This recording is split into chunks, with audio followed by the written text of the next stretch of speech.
Seja bem-vindo ao Seminário de Teologia e Vida Cristã, Palavra da Vida. Você está em mais um curso de teologia cuja proposta é fazer alargar o seu conhecimento na área teológica. Um curso descomplicado, contextualizado, provocativo, reflexivo e que faça sentido para a nossa vida cotidiana, porque entendemos que não só a construção conceitual da teologia, respeitando as correntes da teologia construída nesses quase 2000 anos, mas isso só não é suficiente. Nós pretendemos que a partir do entendimento bíblico, dos conceitos esclarecidos, nós possamos reproduzir isso em uma espiritualidade no nosso cotidiano e nas relações. A gente vai iniciar então nesse ponto, vamos ver se a gente consegue, iniciar e terminar essa aula, que é pontuações, coisa assim, mais o casamento e o casamento. Desenvolvendo um casamento íntimo e comprometido, esse é o título. Desenvolvendo um casamento íntimo e comprometido. Minha dicção já não era boa, porque esse aparelho de 2 anos para cá, não gosto de falar palavras simples. Desenvolvendo um casamento íntimo e comprometido. Esse é o título para nos fazer aqui uma provocação, e são provocações, Eu acho que a gente precisa ser mais provocado, a gente precisa ser mais... O confronto, ele não é uma coisa negativa, nem aquela questão bruta, ofensiva, é de fato de fazer com que a gente pense, que a gente reflita, que a gente olhe para dentro de nós, talvez seja um dos maiores desafios que nós temos, é olhar para nós, olhar para dentro de nós, pôr a navalha na carne, que a gente chama, Então a gente ter essa introspecção, porque é muito fácil a gente analisar a vida dos outros, a gente sempre ver os defeitos dos outros, seja na conjugalidade ou na sociedade em geral. Agora o grande desafio é isso, olhar para dentro de nós. Deus quer que o relacionamento conjugal seja a relação humana mais íntima e comprometida e deseja trabalhar através de cada cônjuge para a bênção e crescimento do outro. Então aí por isso que é o maior desafio, porque Deus usa quem está mais próximo de nós para nos moldar.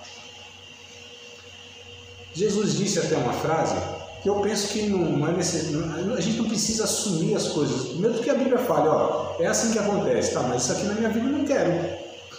Por exemplo, nos últimos dias, o amor de muitos vai se esfriar, isso vai se cumprir, agora não precisa se cumprir na minha vida. Então tem profecias que eu rejeito, para mim não quero mesmo. E nem penso que Deus também quer que a gente se conforme só porque de fato vai acontecer na vida de muitos, mas na minha não. Jesus disse que o profeta não tem honra na sua própria casa, mas eu não quero ser esse profeta que não tem honra na minha própria casa. Então a gente muitas vezes escuta os de fora, a gente dá crédito aos de fora, aqueles que estão mais próximos de nós, a gente tem esse negócio estranho.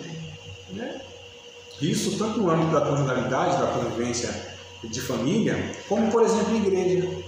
Olha que coisa estranha. Quando vem um de fora, as pessoas ficam todas entusiasmadas, empolgadas, como se tivesse algo novo.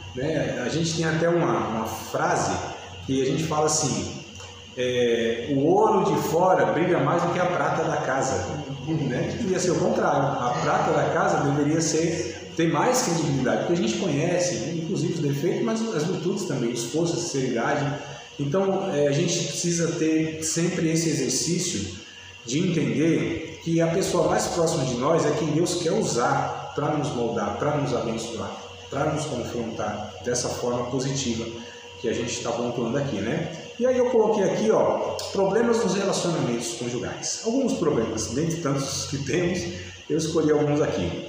Escolhas impróprias, Há alguns casamentos que estão propensos a problemas desde o início, quando as escolhas não levam em consideração o que precisa ser levado, mas são pautadas em química, estética, status social ou paixão.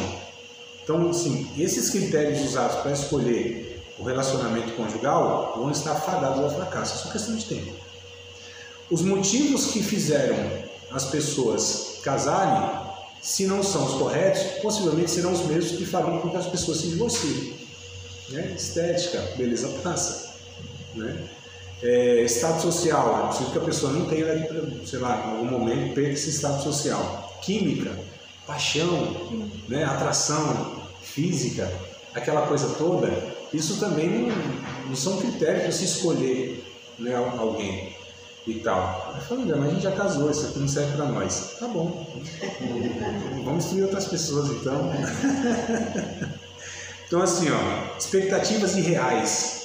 Outro problema também que a gente vê muito, né? Quando há problemas sérios no relacionamento e um dos cônjuges espera que haja mudanças instantâneas e significativas após o casamento, a possibilidade de não haver é quase certa. Eu ouço bastante, né? Quando a gente vai aconselhar quem está noivo lá, fala, você consegue conviver com essa questão aqui que está te incomodando com essa pessoa? Ah, mas ela vai mudar. Não só isso, né? E pensa assim, não, quando casar as coisas mudam. Muda. Às vezes para pior, não é, mas então assim, a gente precisa ser muito realista e não ficar romantizando as coisas. Talvez o nosso problema, tanto nós quando formos casar, jovens, ou quando a gente vai aconselhar, orientar nossos filhos e outros jovens e outras pessoas, casar jovens ou que vão casar e são jovens, é não mostrar a realidade das coisas. É romantizar, sabe? E tal, não, é preciso mostrar de fato, né? É igual a pessoa quando olhou assim a menina, assim, isso é um príncipe montado num cavalo, tá vindo ao meu encontro e casou. Aí assim, casou com um cavalo, né? O príncipe mesmo nunca apareceu. O príncipe montado no cavalo, o príncipe sumiu, ficou o cavalo só. Então, brincadeiras à parte, né, essas expectativas irreais é um problema muito grande. Ao longo da vida, pequenas mudanças haverá na vida das pessoas. Pequenas mudanças. A não ser que seja uma pessoa totalmente desajustada, o Evangelho venha, liberte, transforme ela de uma forma radical, aí principia uma mudança muito grande. E mesmo assim, ainda precisa ser trabalhado ao longo da vida uma série de questões. Não há essas mudanças tão significativas na vida das pessoas, pelo menos é o que eu observo, é o que eu penso. É a minha experiência na minha própria vida e na vida daqueles que a gente vem acompanhando, né? Essas mudanças, vai mudar, é característica da pessoa, é índole da pessoa, é personalidade, é temperamento, essas coisas, elas pouco são alteradas, né? Então a gente precisa pensar nisso. Às vezes a gente quer mudar uma pessoa, a gente quando casa, inclusive casa por algumas características, e depois de casa quer mudar algumas características que nos fez admirar aquela pessoa. Acho estranho isso. A gente quer impor sobre a pessoa as nossas características. A gente quer mudar a outra segundo o nosso molde. É um negócio de doido, né? Isso é anulação da outra pessoa. É você querer que a outra pessoa seja como você não vai ser nunca, primeiro. Um é homem e outro é mulher, e vice-versa. Não tem como. São dois universos de pensamento diferentes, categorias de avaliar, analisar, enxergar a vida totalmente diferentes. Não tem jeito, um homem e uma mulher veem a mesma coisa e interpretam de formas diferentes. É inevitável que não seja assim. Começa por aí. Aí você tem, são indivíduos com suas peculiaridades. Segundo ponto. Terceiro ponto, famílias diferentes, criações diferentes. Né? Então assim, se a gente tem uma mesma família, nasce gêmeos, e eles têm todas essas diferenças de temperamento, de personalidade, de gosto, de uma série de coisas, imagina essas pessoas de origem diferentes e gênero e tudo mais. Então, é isso, a gente precisa já detectar essas coisas no começo e, assim, é claro que sempre a gente vai procurar que o outro melhore de alguma forma, que amadureça, né?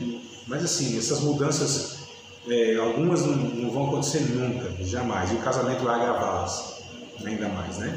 E se é intolerável, se causa muito desconforto nesse relacionamento distante, namoro, noivado, imagina quando casar. Só agrava mesmo, porque o contato é muito mais, né? Eu vejo os casais discutem e tal, bom, bloqueio, WhatsApp, 2 dias, passou a raiva e volta, tá tudo certo.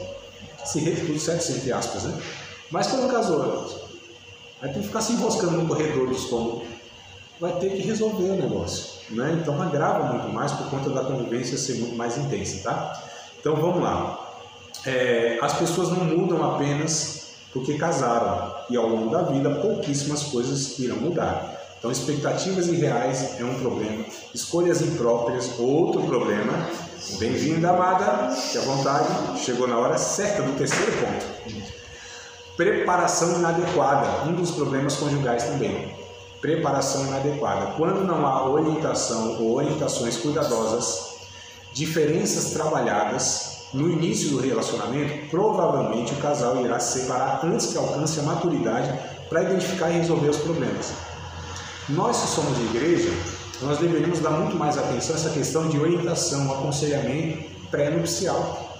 Deveríamos, amados, entender que tem coisas que precisam ser trabalhadas, identificadas, né? Então, assim, essa preparação inadequada, a gente não prepara ninguém para isso. Uma preparação mínima. Os pais deveriam fazer isso, não fazem muitas vezes, né? A igreja também deveria entrar com essa medida preventiva, né, de instrução, de discipulado, não fazem. Algumas que eu vejo fazendo, para mim é desencargo de consciência. Sentou lá 2, 3 vezes com um casalzinho lá que, né, está prestes a casar, 1 mês antes, 2 meses antes, e aí fala uns 3, 4, 5 versículos lá, fala algumas coisas. A gente deu orientação, aconselhamos, né? Fizemos o aconselhamento pré-nupcial.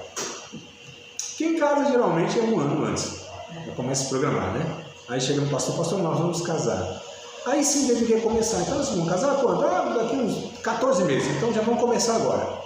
Todo mês nós vamos sentar aqui e vamos discutir algumas coisas. Aí quem é mais maduro, o pastor, o líder e os pais também entram nessa empreitada, vão já identificando e mostrando para o outro. Essa preparação tem que haver. Havendo isso, possivelmente, muita coisa vai ser evitada.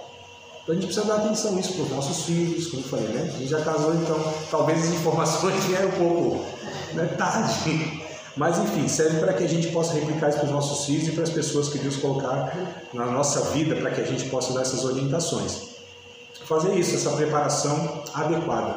Orientar mesmo, nós devemos fazer isso, né? Teve um pastor, inclusive, não sei se eu falei para vocês já isso, nessa matéria, ele fez isso, deu toda essa orientação e identificou. Vocês não vão conseguir viver juntos. Porque tinha um ponto lá que ele identificou. Isso aqui não tem como vocês conviverem. Vocês têm características assim, não é uma questão de um pensar diferente do outro. Não ia, com a maturidade a gente consegue. Eu acho interessante assim, né? Tem uns negócios místico, né? Místico, supersticioso, nossa cultura tem esse negócio, né? Aí vai lá e a menina fala assim, minha mãe jogou praga no meu casamento e disse que eu ia sustentar esse menino que ia ser um vagabundo aí, ó. Isso é praga de mãe. Não tem esse negócio, né? Ah, ele vai te agredir, isso foi praga de mãe. Não, uma pessoa madura consegue identificar as coisas. Característica muito fácil, né? Na paixão, na imaturidade, na paixão, até adulto quando se apaixona fica meio sem noção. Sem noção, não consegue racionalmente, né, fazer as análises, né? Imagina jovenzinho, apaixonado, não enxerga nada. E aí os pais falam algumas coisas, aí acontece depois praga de mãe. Não, minimamente alguém maduro consegue identificar as coisas. Então esse é o ponto. Nós que somos mais maduros, né, sejam líderes, cristãos, adultos, pais, nós conseguimos, e aí a gente vai pontuando. E esse pastor fez isso, simplesmente fez isso. Então assim, pastor, mas o buffet já está contratado, não sei o que, já está pago. Falei, então, outro caso que eu não caso. Vocês. Achei corretíssimo. Sim. Faria a mesma coisa. Faria a mesma coisa. Não caso. Como que eu vou pedir a bênção de Deus numa situação que para mim é clara que isso aqui vai dar ruim? Né? Então, tem muitos erros que nós incentivamos a serem cometidos. Eu estou entrando nos negócios que eu nem estava pensando em entrar, né? Eu acho que é Deus que vai me jogando esses abacaxi para descascar com a faca cega. Há muitos casos, alguns casos, que a gente quer corrigir um erro com outro erro. 2 menininhos lá queimam a etapa da vida, tem relação sexual e vai lá e um engravida. Eu acho que não só engravida. Eu estudei muito para chegar nessa conclusão. Enfim, vocês entenderam, né? Aí o que acontece? Os meninos não tem nada a ver, às vezes não tinha nem relacionamento em si, só foi, né, o descuido lá e tal, uma imprudência ou alguma coisa do tipo. Tiveram relação, não tem nada a ver, não se gostam, não tem nada em comum, nunca tiveram um relacionamento, é porque engravidou vai ter que casar. Aí a gente quer cobrir um erro com outro erro. A gente precisa pensar nessas ocasiões, né? Eu sei que são coisas difíceis a gente tratar, né? Mas a gente precisa pensar como que a gente está instruindo esses jovens, né? Todas as questões. Então a preparação inadequada, eu só entrei aqui porque tem tantas outras coisas que a gente deveria discutir, pensar juntos. Sei que não são coisas fáceis. ainda mais quando envolve os nossos filhos, pessoas que a gente gosta, que a gente cuida, né? Às vezes não é nem filho, né? Mas é um jovenzinho que a gente está cuidando lá, e assim, a gente se entristece, mas a gente precisa pensar nessas coisas. Então, um outro ponto aqui, outro problema, não pensar biblicamente. Quando as expectativas, valores, objetivos ou padrões de como se relacionar com outra pessoa não for a partir de um pensamento bíblico, vai causar sérios problemas, amigos. Isso é um fato. A gente ouve muito assim, julgo desigual não dá certo, né? Tipo assim, um cristão com um espírita, um católico com um budista, a gente não fala essas coisas. Mas também não é porque estão todos os dois lá, né? Numa igreja evangélica, por esse fato vai dar certo. Às vezes são duas pessoas de Deus, sabe? Dois jovenzinhos, duas pessoas de Deus, amam a Deus, têm chamados até bem específicos, mas isso não garante que eles, como casal, vão de fato conseguir construir um relacionamento abençoado, porque pensam diferente, né? Então é preciso que a gente possa de fato estar instruindo a respeito desses pontos aqui, objetivos de vida. Então você tem um cristão, por exemplo, que tem um chamado muito forte para um ministério, para alguma atividade no reino de Deus que o outro não tem necessariamente. Então assim, e às vezes o chamado é de um só dos dois, né? Eu ouvi de uma missionária muitos anos atrás, nem lembro quantos anos, faz muito tempo, porque foi na época do tsunami lá na Indonésia, já faz bastante tempo isso, né? Há quantos? 20 anos? É por aí, não é? Tem muito tempo. Eu sei que faz muito tempo, porque essa igreja que eu ia, faz muitos anos que eu ia. Eu ia há 20 e poucos anos atrás. E eu conheci essa missionária, ela era missionária lá no Timor-Leste, né? Lá na Indonésia. Esqueci até o nome dela. E ela conversando comigo, porque eu era secretário de missões na época, convidei ela para ir na nossa igreja e tal, acabei levando ela de volta na sua casa, e nós estávamos conversando, né? E ela falou assim, irmão André, quando um tem chamado missionário, né, ainda mais transcultural, e o outro não tem, eles casam, geralmente é o missionário que vai ter que, muitas vezes, renunciar o seu chamado por conta do casamento. Dificilmente o outro que não tem o chamado vai segui-lo. Então olha a tortura que é, né? A pessoa tem uma convicção que Deus está chamando ela para certa tarefa no reino de Deus, e o outro não. Então quer dizer, escolha errada. Não é que é errada a pessoa em si, servo de Deus, homem de Deus, mulher de Deus, ama a Deus, só que não tem, pensam diferente, objetivos de vida diferentes. Tem um que quer ficar rico, e o outro disse, não. Como que era a história lá? Divide o quê? O ovo. O ovo. Não é divide o ovo. Não, tem pessoas que, né? Não, tá tranquilo, a gente vive com o básico, tá tudo certo. Para aquela pessoa não é algo assim difícil de administrar. A outra não, já é uma pessoa empreendedora. Maior do que o amor, né? Eu encontrei algo mais forte do que o amor. A fome. Oh, meu Deus do céu, que coisa boa. Então, assim, o que acontece? Tem quase assim. Um quer, né, tem esse ímpeto mesmo de empreendedor, tem um objetivo de vida diferente. Então, é preciso identificar essas coisas em comum. Eu acho que eu falei semana passada, esse negócio de os opostos se atraem só funciona com imã. Só com imã. Com pessoas, não. Quanto mais características em comum tiverem, menos atritos e dificuldades vão ter para resolver os problemas. Então a gente precisa pensar nessas questões, né? Então só pontuei ali alguns problemas que se tem no relacionamento conjugal, ou melhor, antes até mesmo, né, do casamento. Mas a gente percebe que muitos problemas na conjugalidade poderiam ser evitados lá atrás, até mesmo em não casarem, né? O grande plano de Deus para o casamento. Vamos lá. Aprendemos que o casamento é parte do propósito de Deus para a humanidade, né? Portanto, alcançar os indivíduos perdidos para redimi-los. Sendo assim, o lar é o principal ambiente para a salvação, como também para desenvolvê-lo. Eu coloquei aqui lar, porque assim, nem toda casa é um lar, né? Tem gente que não tem casa, mas tem lar. E tem gente que tem lar, não tem casa. Falei a mesma coisa, eu acho. Enfim, é diferente. O conceito lar, inclusive, vem da palavra lareira. Olha só, ou seja, de onde vem o calor, né? O calor aqui, a ideia do calor humano, do acolhimento, sabe? Então, assim, o lar é um lugar onde a vida é gerada. Tem pessoas que não têm casa, eu digo casa própria, etc e tal, não tem imóvel, mas tem lar, tem uma convivência onde há vida, né?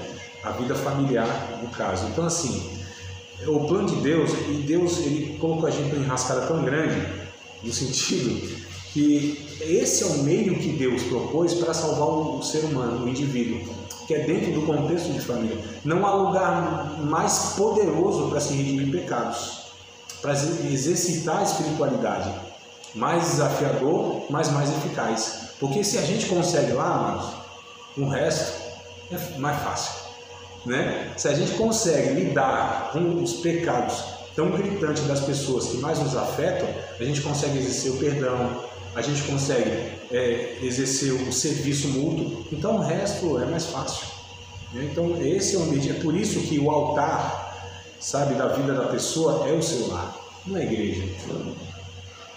Não é esse contexto nosso. Eu não estou desprezando nada. Talvez, às vezes, eu até fico com a impressão, será que os irmãos têm a impressão de que eu desprezo e a igreja para mim é nada? Não, não é isso. É que aqui, amados, para mim é sempre secundário, é sempre segundo plano. Para mim sempre o relacionamento conjugal, sempre a família. Para mim vem em primeiro lugar, é prioridade máxima. Eu penso que a Bíblia nos ensina isso. É que a gente inverteu isso, né? Na nossa religiosidade, né? Na nossa loucura, a gente inverteu isso. A gente é religioso mesmo, é idólatra. Existe a idolatria do tempo. Eu até ontem estava ouvindo um professor, não o conhecia. E eu fiquei pensando, meu Deus, como eu conheço um homem desse? Brasileiro, há décadas e décadas ensinando. Eu acho que é alguma coisa... Mangabeira. Não é o Gabeira não, aquele lá não. Política, né? Enfim, esqueci o nome do cidadão. Já é um decano. Na aparência, pelo menos 185 anos tinha. Não sei, mas é bem antigo assim. Mangabeira, né? Você lembra? Gabriel Mangabeira? É isso mesmo, Gabriel? Gabriel não, mas você sabe quem é que eu estou falando, né? E eu nem sei se ele é cientista político, não sei exatamente, mas é um professorzão lá. Mas ele falou um negócio muito interessante. Ele estava até discutindo sobre a economia no Brasil e tal, né? Essa questão política, coisa que eu acho que é cientista político ou é sociólogo, um dos dois. E aí ele pontuou algo muito interessante, ele disse assim, ó, a espiritualidade cristã e evangélica no nosso país é na verdade uma cópia da espiritualidade dos Estados Unidos, em 2 pontos. Um deles é justamente essa questão de que o indivíduo deve ser primeiro edificado, contemplado, para depois exercer a generosidade. Isso é a ideia da espiritualidade, né, do norte-americano. Só que a Bíblia ensina o contrário. Primeiro você é generoso. A generosidade vem primeiro, independente da sua estrutura econômica, financeira e social. A Bíblia ensina isso, inclusive em 2 Coríntios. Paulo vai dizer assim, ó, esses irmãos aqui, eu dou testemunho, esses irmãos eram paupérrimos. Paulo não disse que eles eram pobres. Pobre é uma categoria acima desses irmãos. A Bíblia está escrito lá, eles eram paupérrimos. É que a versão talvez não esteja paupérrimo, mas deve estar assim, pobre de marré. Também não está assim. Mas vocês entenderam, né? É abaixo de pobre. Miserável, pronto. Mas é que eu não lembro. Vamos pegar o texto, eu estou numa preguiça enorme de ler a Bíblia, né? Capítulo de número, alguma coisa de 2 Coríntios. É 8 ou 9? Vamos lá, 2 Coríntios. Meu Deus do céu. A gente se propõe a ensinar a Bíblia e não lê Bíblia, né? Capítulo de número 2 aos Coríntios, capítulo de número 8. Vamos ver se eu acho o versículo. É no comecinho, né? Acho que é o 2. 8 e 2, né? 2 aos Coríntios, capítulo 8, verso 2. Como em muita prova de tribulação, houve abundância do seu gozo. E como a sua profunda pobreza, não sei como está de vocês aí. Profunda pobreza. Aqui não é pobre, é profunda pobreza, ou seja, está diferente aí, não é isso? Está extrema pobreza. Não, paupérrimos, miseráveis. Cabe esses termos, 8 e 2. Vê se acha um termo que ainda mostre a realidade desses irmãos, né? Profunda pobreza, paupérrimos, extrema pobreza, miseráveis. Não tinham nem para si, Paulo vai dizer ao longo do texto. Eles não tinham nem para eles. Só que Paulo diz, eles superabundaram na generosidade. Então as pessoas podem ser, e a generosidade vem antes do poder aquisitivo. E aí, amados, está tranquilo aí? Vocês conseguiram achar, né? Vamos botar aqui só no raciocínio, ó. Então a espiritualidade nos Estados Unidos é essa, né? Cristã protestante. Primeira pessoa edifica, tem a prosperidade e depois exerce a generosidade. E o segundo ponto que me chamou a atenção também, que nós somos muito semelhantes, é a idolatria das instituições. O norte-americano idolatra as instituições, sejam elas estatais ou religiosas.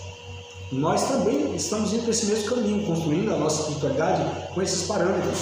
É muito complicado isso, a gente precisa ter muito cuidado, amados. Então eu estou dizendo isso por quê? Porque a gente precisa voltar ao parâmetro bíblico, que a instituição que de fato deve ser dada a prioridade máxima é família.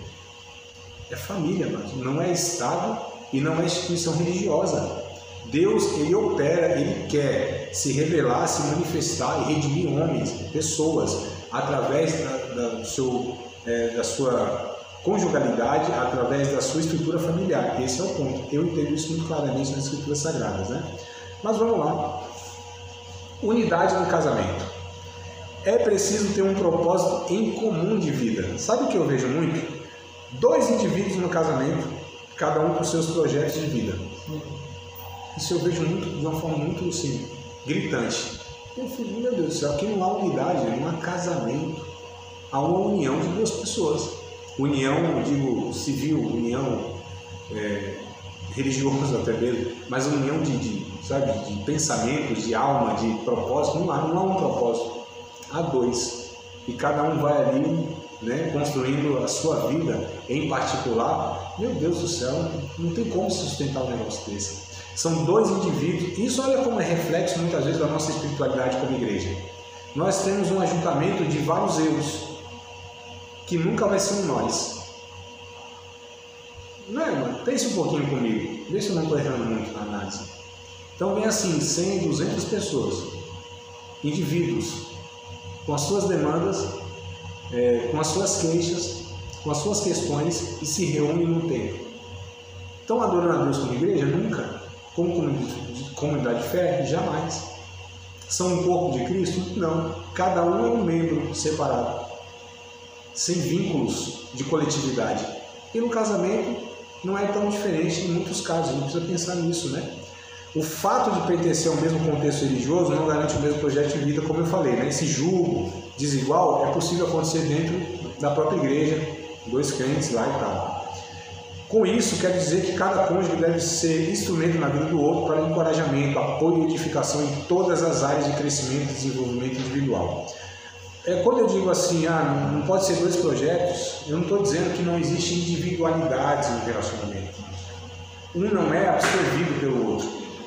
Isso acontece muito com mulheres, né? Então as mulheres são muito anuladas, muito anuladas. As mulheres, elas vivem para que o homem cresça, mas o crescimento deve ser mútuo. A gente precisa corrigir também essa perspectiva que nós temos. Então, claro que cada um deve apoiar o outro no crescimento, no incentivo, né? É claro que deve ser sempre no propósito coletivo, mas a gente precisa entender também. Então, é um desafio que a gente tem de dosar isso, de administrar isso, de achar esse equilíbrio. Que os 2 possam, de fato, crescer como ser humano, como profissional, mas dentro de um projeto coletivo, indo para o mesmo rumo. Não pessoas construindo as suas vidas individuais, né? Com individualismo. Individualidade, sim. Então é preciso dar atenção de como o outro está no relacionamento, se melhor ou pior, de quando se iniciou o relacionamento e buscar sempre entender a complexidade do outro. O que eu quero dizer com esse textozinho aqui? 1 Pedro, capítulo 3, verso 7, diz algo muito interessante. A gente precisa, de fato, como eu falei no começo, dar atenção para o outro, olhar para o outro, que não é natural. Não é natural, mas nós nascemos com os olhos voltados para o nosso umbigo. Eu chamo de umbigocentrismo. Termo técnico, teológico. Vocês nunca ouviram esse termo, não? Umbigocentrismo? Não? Né? Os olhos já fazem assim, umbigo. Então a gente precisa, não é natural a gente olhar para o outro. Não é, mesmo que seja um cônjuge, um filho, muitas vezes, né? A gente tem isso arraigado muito forte dentro de nós por causa do pecado. Ou seja, o egoísmo, né, exacerbado, essa questão de se preocupar com a gente, conosco mesmo, até mesmo desprezar o outro. E aí o que acontece? A gente precisa sempre ter esse esforço de olhar para o outro, procurar o bem-estar do outro, se preocupar se o outro está melhor ou pior de quando se iniciou o casamento. A gente vai se distraindo, né, ao longo do tempo. Eu me lembro, não vou falar quem, não é nem um convívio nosso, mas é da minha família. Eu me lembro que um reclamou a respeito do outro, Senhor, ó comando, todo relaxado. A outra disse assim, já conquistei, não preciso me arrumar mais. Claro que é o homem, né? Vocês já identificaram que é o sempre, né? Então, tipo assim, o cara, né? Eu fiquei olhando aquilo lá e falei, rapaz, por que a gente, né, tem esse comportamento, né? A gente acha que não precisa ter esse olhar, essa preocupação, sabe? Por que casamos? Não, vamos ver se a gente está progredindo, se a gente está melhorando, evoluindo, amadurecendo, né? Então a gente tem esse desafio aí, parece que depois conquistou, né? Oh meu Deus do céu! 1 Pedro capítulo 3, verso 7, o Pedro vai falar, aqui está falando a respeito do homem em relação à mulher, mas cabe para os dois, tá? Porque a gente tem uma ideia muitas vezes que eu penso ser não tão correta, que é assim, principalmente nós homens, nosso olhar, a mulher é complexa demais. Eu não entendo a mulher, eu não consigo entender as mulheres. A gente não tem essas conversas? Tem ou não tem? Não? Confesso o pecado. Tem ou não tem? Diga aí, varão. Não tá, a câmera não está virada para você. A tua voz não vai ser identificada, Estevam. Fala. A gente não tem como. Eu estou confessando meu pecado. A gente muitas vezes tem essa ideia, né? As mulheres são muito complexas. Eu não entendo as mulheres. A gente não tem ou não tem? Culturalmente, os homens não têm essa conclusão? Tem. Só que olha só como o texto é contra nós. Ou essa fala é contra nós. Diz aqui o texto, igualmente vós, maridos, coabitai com ela, com entendimento, dando honra à mulher como vaso mais frágil, como sendo vós os seus cordeiros da graça da vida, para que não sejam impedidas as vossas orações. Então a Bíblia diz que a gente tem que viver, nós homens, com as nossas mulheres, com entendimento. Devemos entender as mulheres, que é um desafio. Mas a questão é, não são as mulheres, são apenas as mulheres complexas. O ser humano é complexo. O homem tem a sua complexidade. São complexidades diferentes, né? No nosso olhar, a mulher é muito mais complexa. Talvez até seja mesmo. Me ajuda, amada.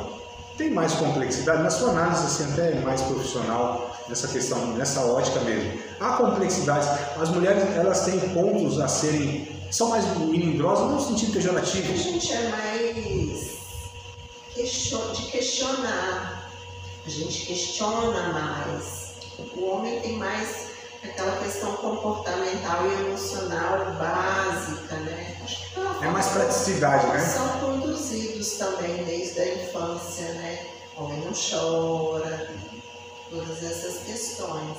Mas pelo fato de serem assim regidos, o homem é regido mais pela questão prática, racional, sim, fria, sim. Não que não tenha sentimento, né? Sim. Até mesmo esse pastor amigo. Mais prático mesmo, né? No sentido da praticidade. A mulher já tudo faz sentido, tudo afeta, né? E não é nada pejorativo. É questão hormonal também, sim, né? Emocional, hormonal, biológico, sim. Tem essas questões. Então, de fato, então não é que está de todo errado. É que a complexidade, talvez, da mulher, como eu estou dizendo aqui, não é nada pejorativo, inferior disso. É uma constituição biológica, né? Há múltiplas complexidades.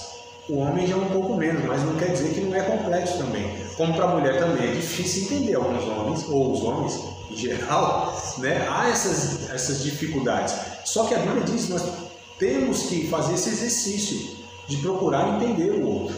Isso é o resto da vida e é desafio, porque não somos nós, é outro indivíduo, é outro universo à parte.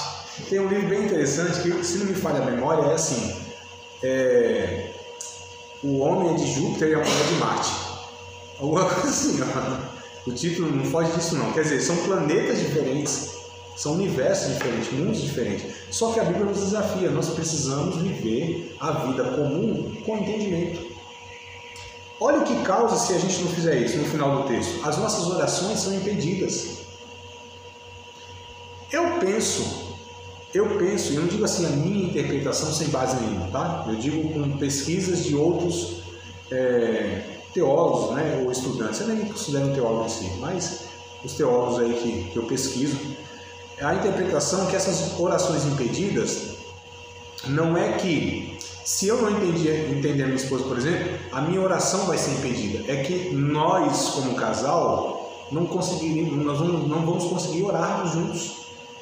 São impedidas a oração na conjugalidade. E de fato, na prática é isso, não é? Quando essas divergências, não é só de opiniões, esse mal-estar, sabe? Essa não harmonia, dificilmente o casal vai ajoelhar ali para orar juntos. Dificilmente. Na harmonia, a gente não é nem educado a orar juntos. Olha que coisa horrível. Como cristãos, nós somos treinados a fazer o quê? Você tem o seu secreto com Deus. Calma aí, mas esse secreto não inclui o cônjuge? Por quê? Que tão secreto eu tenho que aquele que deveria ser mais íntimo meu não pode ficar sabendo em relação a Deus? Estranho, não é? Um negócio meio estranho. Sei lá. Estou pensando isso até agora, não tinha nem pensado antes. Mas o que vocês acham? Não é um negócio que não soa?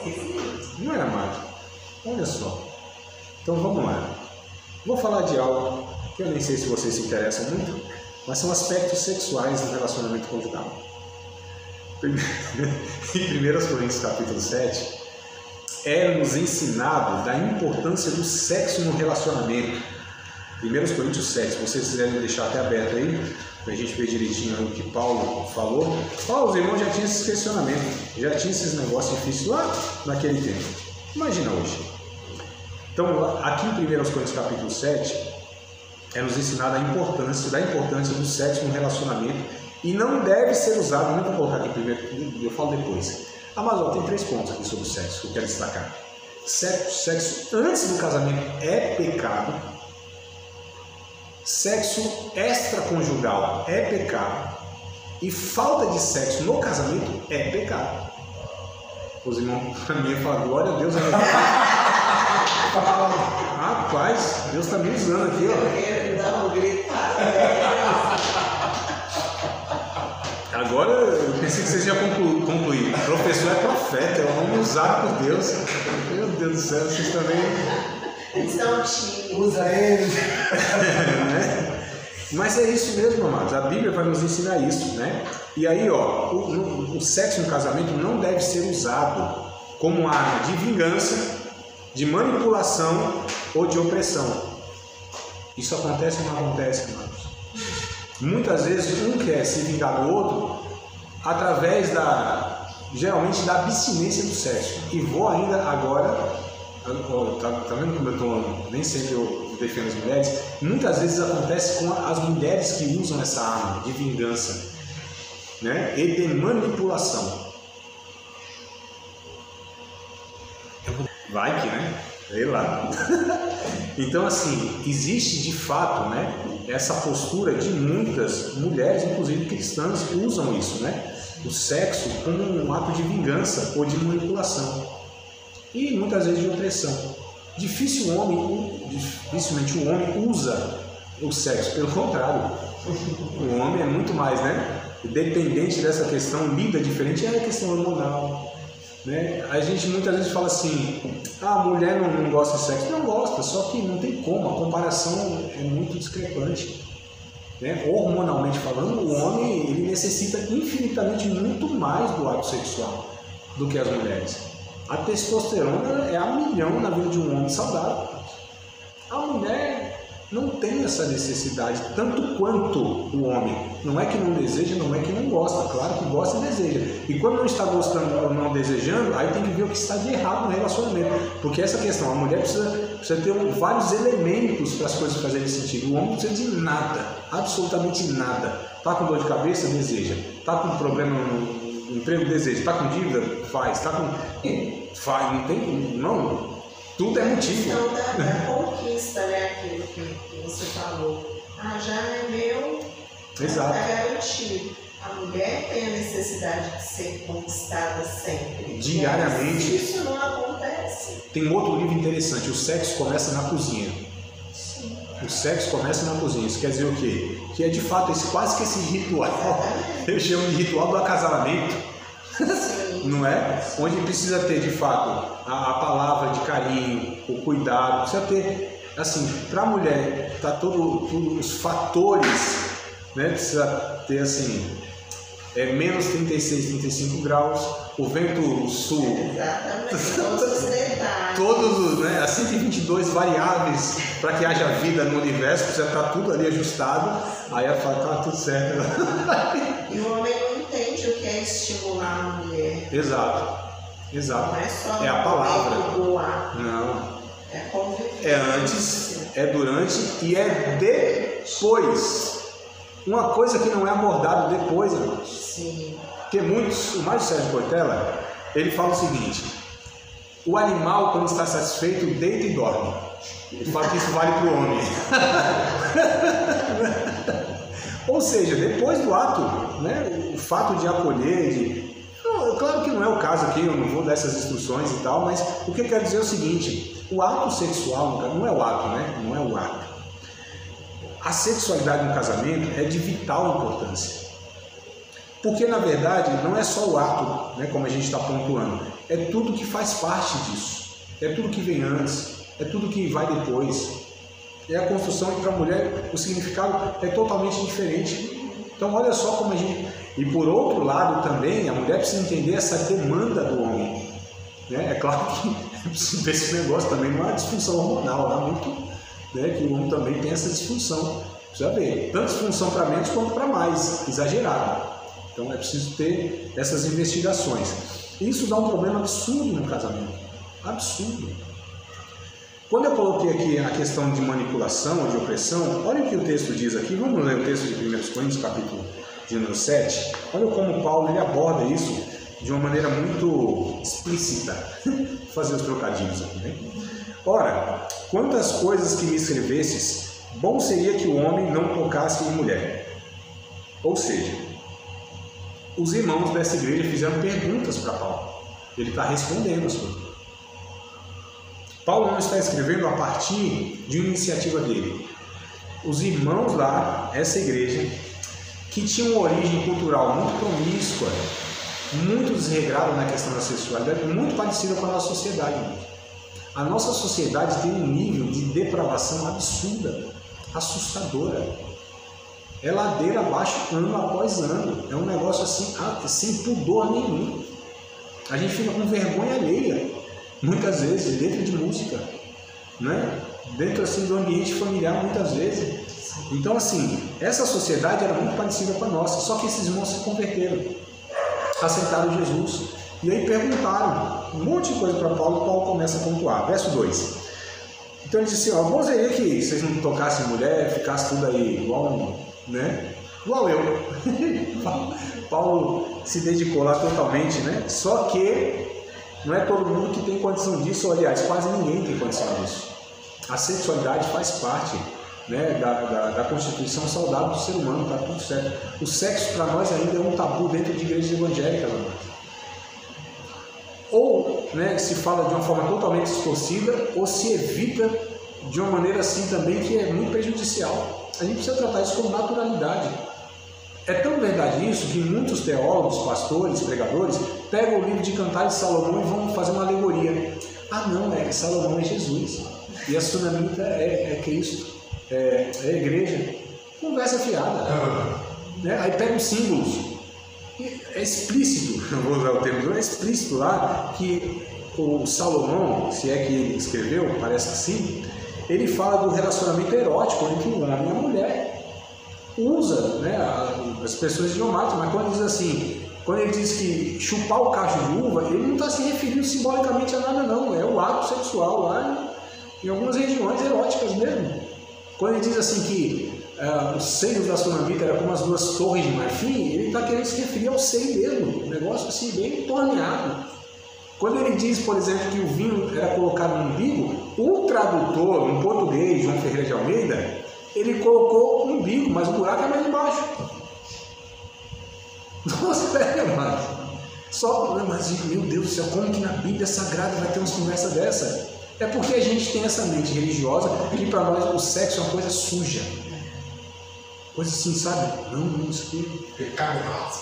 É da carne, né? O que é da carne é, mas nem tudo que é da carne é ruim. Imagina uma pessoa, uma boa comida, uma boa bebida, mas... Por que não?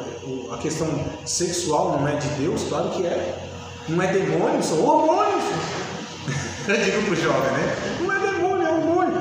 Não, aí fala assim, não, André, eu tô namorando com a menina, mas eu nem me aproximo dela e nem sinto nada. Acho que não sente o quê, meu filho? Que isso? Conversa fiada é essa? Então vou orar pra você sentir. Tem que começar a sentir, meu irmão.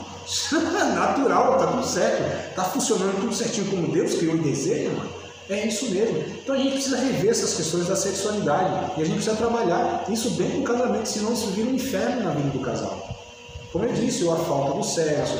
Mano, a vida sexual em si, né, do cristão, né? A tona.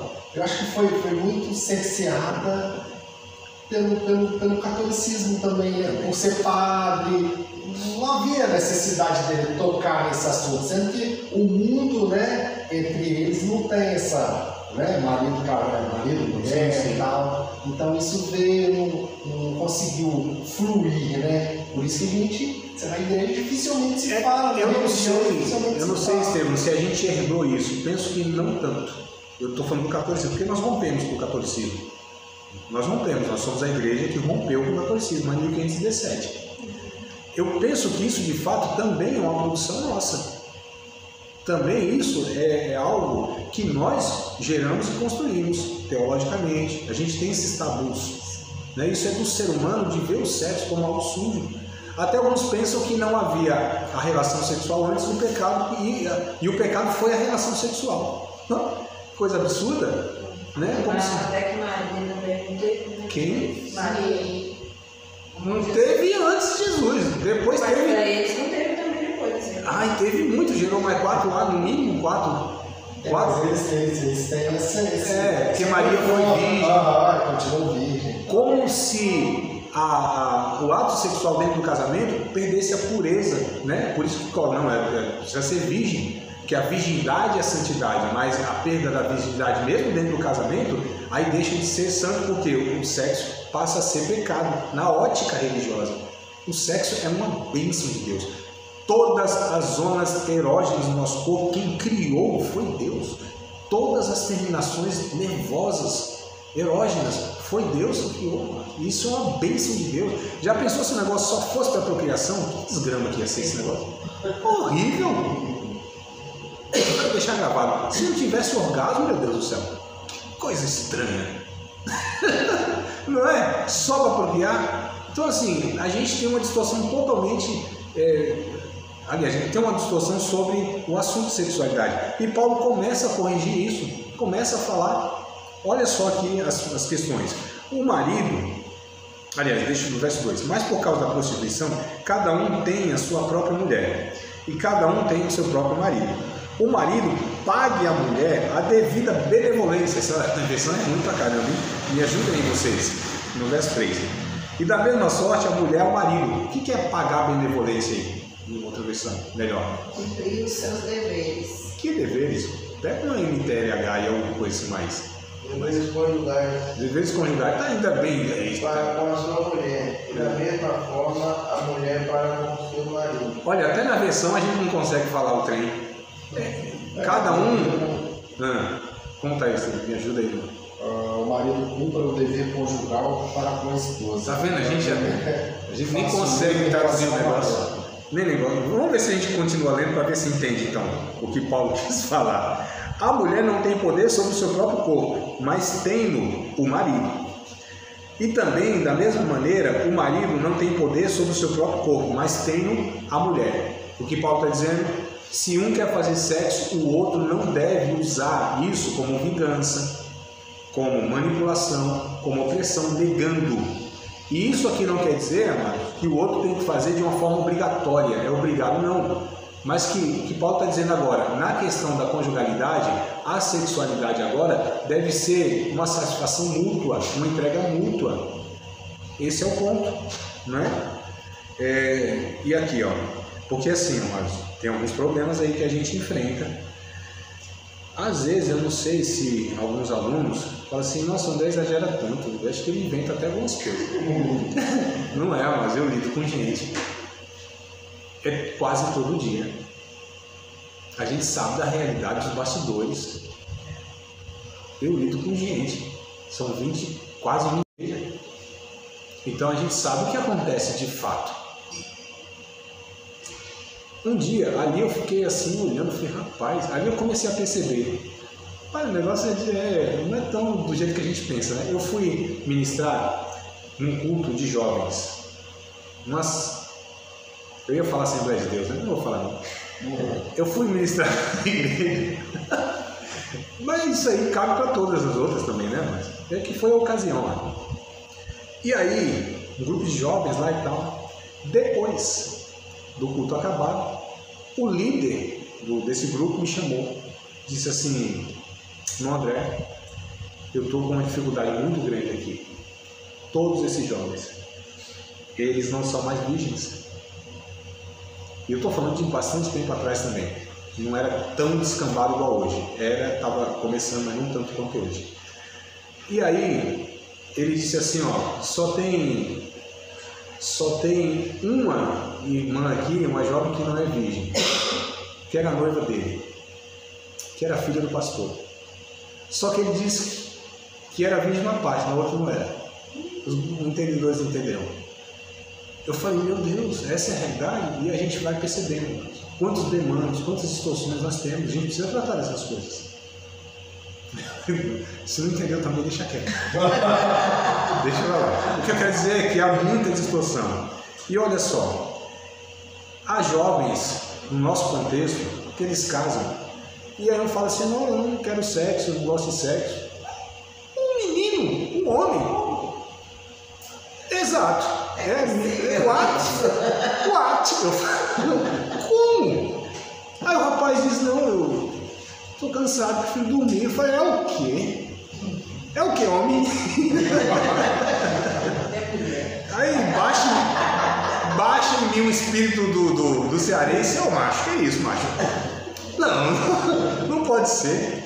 E às vezes, amados, também a frigidez da menina. Então essas coisas precisam ser tratadas. Como eu disse antes do casamento, inclusive, se não for identificado, precisa ser trabalhado agora. Então isso causa separação, isso causa divórcio, isso causa tragédias até de traições. Não justifica, pecado não é justificado, mas ele é entendido num processo que foi exposto à situação. Nós não podemos jamais justificar, traiu porque a mulher não dava atenção. Não, a mulher traiu porque o homem era um bruto. Não, o pecado é injustificado. Só que a gente entende as exposições, como um é levado em situações assim que a gente fala, meu Deus do céu, o que se espera de uma pessoa dessa? É ser humano? E muitos são sinceros, gente de Deus, mas as situações são levadas, não terá outro resultado. Não, repito, não é justificativa, é compreensão do processo da exposição que cada um foi levado pelo outro, né? E aí vamos continuar o texto aqui, ó, no verso 5. Não vos defraudeis um ao outro, senão por consentimento mútuo. Então assim, se o outro concordar que vai ficar um período sem relação sexual, tudo bem. Se não concordar, não deve fazer.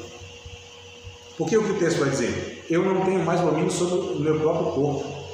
Não, mas eu vou fazer um propósito com Deus, vou ficar 21 dias de oração.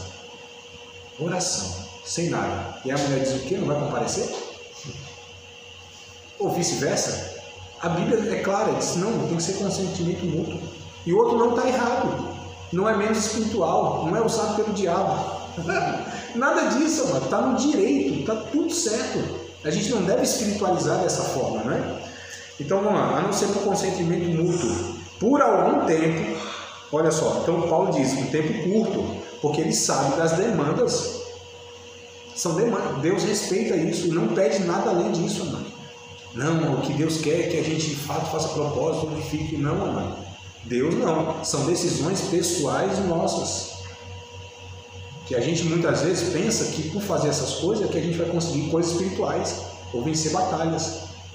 Deus não pede essas coisas, são decisões nossas. E nem digo que é errado em si, nem certo em si, né? São questões muito pessoais, só que deve ser sempre num acordo, na conjugalidade, se são casados, por algum tempo.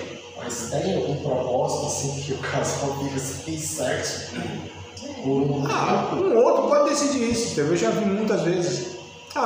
Porque assim, a ideia não é regra, não é doutrina, não é nada. Mas a ideia é, o que seria o jejum de um alimento? Se abster de um prazer lícito, né? É uma forma de disciplinar o corpo, de alguma maneira se sacrificar fisicamente, né, para submeter o corpo a essa disciplina da dependência de Deus. A ideia, o conceito é esse.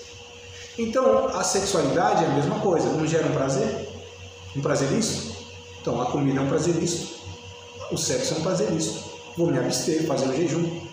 Isso são questões pessoais, não é mais espiritual nem é menos espiritual para deixar de fazer. Mas tem alguns irmãos que fazem. Eu, particularmente, eu tenho recursos espirituais. Mas assim, quem faz não está errado. Se for um consentimento mútuo. Porque se o outro não concordar, está errado. Deus não aprova isso. Não é com a bênção de Deus essa disciplina espiritual, esse ato espiritual. Não é com a bênção de Deus. Se fala também uma tentação de Satanás, né? Então, esse é o ponto. Por algum tempo, por quê? Porque o Paulo diz, por algum tempo para se aplicar a oração. E depois se ajunte outra vez, para que Satanás não vos tente pela vossa incontinência. Então olha como Paulo pontua o negócio. Vai ser tentado, principalmente o homem. Então Paulo deixa claro aqui. Se for com consentimento mútuo, faça. Para se aplicar a oração, faça. Mas depois volta e... Volta ao normal e talvez até vai cobrir lá o que ficou de pendência lá para trás. Se não, vai ser tentado pelo diabo, pela falta, amados. Então olha só, como muita gente a gente fala, não, mas não é espiritual, não é espiritual o ato sexual. Não tem problema nenhum no dia da ceia ter relação sexual. Até acho que seria até muito bom, né? Quem sabe vai mais leve, mais tranquilo, com a ceia, celebrar Deus e tal. Então perceba como a gente faz, né, essas separações. E aí, deixa eu ver se eu continuo aqui. Ele diz assim, o verso 6, né? Digo, porém, isso como que por permissão e não por mandamento, porque quereria que todos os homens fossem como eu mesmo, mas cada um tem de Deus o seu próprio dom, um de uma maneira e outro de outra. Então Paulo, ele tinha esse dom, ele era um eunuco, possivelmente não nasceu eunuco. Eunuco é aquele que se abstém, né, de relacionamento sexual. E a Bíblia diz que tem 3 tipos de eunuco. Acho que é até Mateus lá que vai falar sobre isso. Acho não, é Mateus que vai falar sobre isso. Aqueles que nasceram sem libido, sem desejo sexual. Até conheci um irmão de Vitória há pouco tempo atrás. E olhando assim, rapaz, graças a Deus que Deus não me deu esse irmão. Deu para esse irmão aí. Ele é grandão, tem mais de 2 metros assim. Sim, solteiro. Não está dedicado exclusivamente à obra de Deus e tal, mas ele não é homossexual, nada, não tem libido, não tem desejo sexual, está tudo certo. A Bíblia diz que tem gente que nasceu com isso, não é nenhuma disfunção, nada, só nasceu. Ele é evangélico? Sim, em nome de Deus. Fala do evangélico. Então, olha só. Então nos nasce assim. A Bíblia diz que uns foram feitos pelos homens, ou seja, já havia intervenção cirúrgica naquele tempo para tirar o libido do homem. Os reis, né? Os reis pegavam lá e arrumavam. Sim, o cuidado do harém do rei, ele ia ficar vacilando.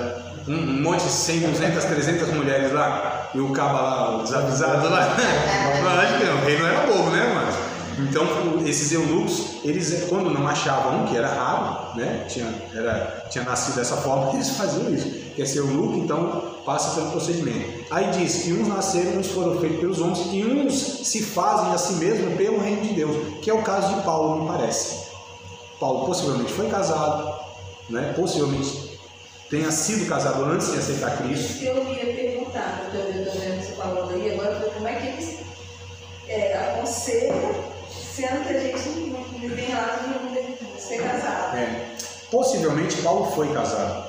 Por que a gente que estuda a Bíblia chega a essa conclusão? Porque ele participava do Sinédrio judaico. O Sinédrio judaico havia algumas exigências. Uma delas tinha que ser casado. Você tinha uma idade mínima.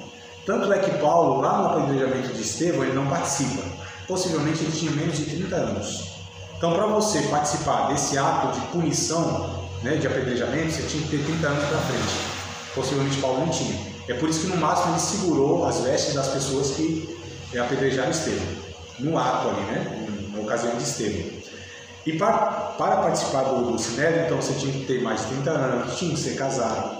E Paulo, possivelmente, então, ele, né, se tinha essa exigência, ele participava, então a gente chega à conclusão, era casado.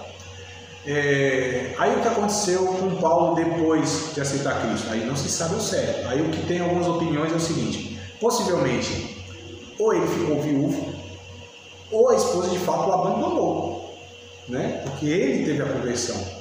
Ela pode não ter tido. Então há essas duas possibilidades, uma terceira lá que eu não lembro, mas há essas possibilidades. Mas assim, é quase que aceito por todos os teólogos que Paulo tenha sido casado. Agora tem um ponto que eu acho interessante. Eu não sei se necessariamente uma pessoa, para dar instruções a respeito do casamento, necessariamente precisa ser casado. É claro que, se for, terá muito mais propriedade, muito mais experiência. Como, por exemplo, os padres orientam e podem ser bons conselheiros. Agora terão limitações, isso é fato. Agora, se é exigência, já não sei. Mas é claro que se houver, né, se for casado conselheiro, ele vai ter muito mais, como eu disse, credibilidade, muitas vezes por quem...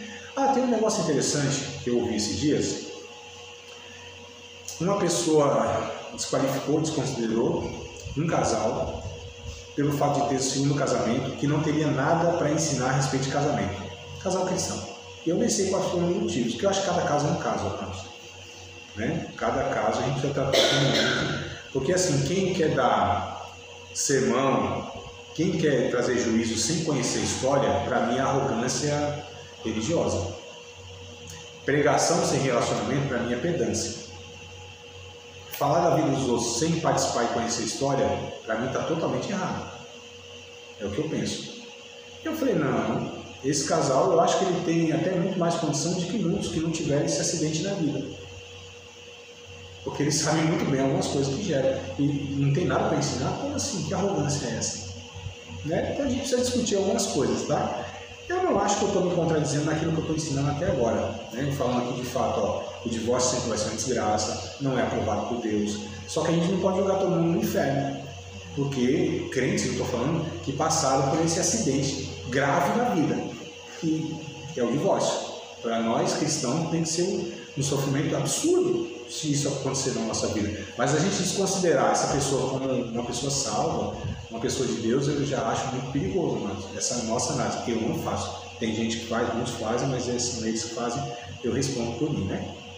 Eu estava falando sobre sexo, um negócio meio interessante. Vou participar de mais uma aula de um dos nossos cursos, Seminário de Teologia, Vida Cristã, Palavra da Vida. Espero que tenha te abençoado, não só alargado o seu conhecimento teológico, mas que tenha também atingido o teu coração para que você possa, a cada dia mais, reproduzir a vida de Deus nas suas relações cotidianas. Se você ainda não é aluno oficial de um dos nossos cursos, se inscreva aqui no contato que vai aparecer do WhatsApp. Também nos siga nas redes sociais, se inscreva no nosso canal, compartilhe à vontade e Deus